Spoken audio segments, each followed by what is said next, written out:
Kabajamtootaa fi jaalleewwan koo qaqqaali bakkuma jirtanitti nageenya Rabbii isiniif haa baay'atu jecha tolee har'aa barumsa baay'ee bareedduu taate tokko qabadheetiin isinii dhiyaadheetiin jira.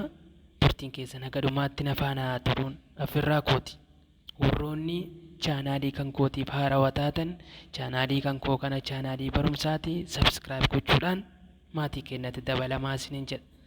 Hayyee hordoftoota kan koo barnoonni har'aa qabadhee isinii dhiyaadhe moobaayil seekuriitii kenna divaaza maalii akka ta'e maal akka inni baatee deemu raamii maalii akka inni qabu gosa hunda kan waa'ee hunda of keessatti qabate tokko appilikeeshinii hedduu baay'ee bareedu ta'e tokko qabadheetii isinii dhiyaadheetiin jira. Turtiin keessan haga dhumaatti na faana haa ta'uun affeerraa koo dura dursa appilikeeshinii kenna ni buufanna. Appilikeeshinichi maqaa seekuriit jedhama. Seekuriit kood jedhama. Maaliif nu gargaara? Divaayizii kenna. Divaayizii gosa kam akka ta'e seekuriit koodiin isaa maal akka ta'e karaa kamiin waa baay'ee of keessatti baate akkuma asirratti arguutti jirtan kana kan waa baay'ee baate ta'e waa hundaa karaa keessa jiru kamiyyuu beekuu akka ittiin dandeettan qabadhee isin dhufee aappii baay'ee bareedduudha akka jaallattan nan beeka. Waa baay'ee qabaata divaayiza seensarii isaa daashboordii isaa kana hunda qabateetiin jiru jechuudha.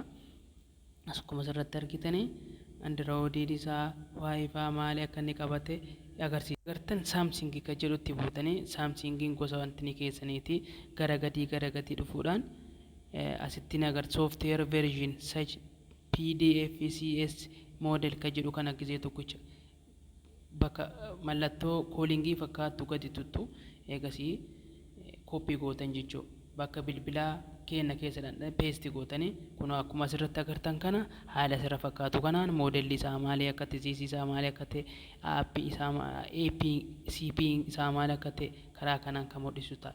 Divaayizii baay'ee bareedduu taate haala amma sirra argitan kanaan hedduu baay'ee kan namatti das nama jiru. Waa'ee moobaayiliin keenya 4G ta'ee moobaayiliin baay'een jira kan nama shawwadu karaa kanaan kan ittiin bartan ta'uu danda'uu qabdanii jechuudha.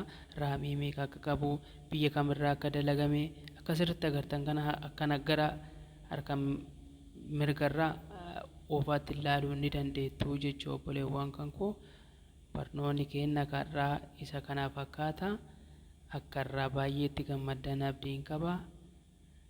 Chaanaalii keenyallee chaanaalii barumsaati. Chaanaalii keenya kana sabskiraayib godhuudhaan maatii keenya ta'aa isiniin jedha. Akka barnoota biraatti walitti deebinutti turtii gaarii qabaadhaa.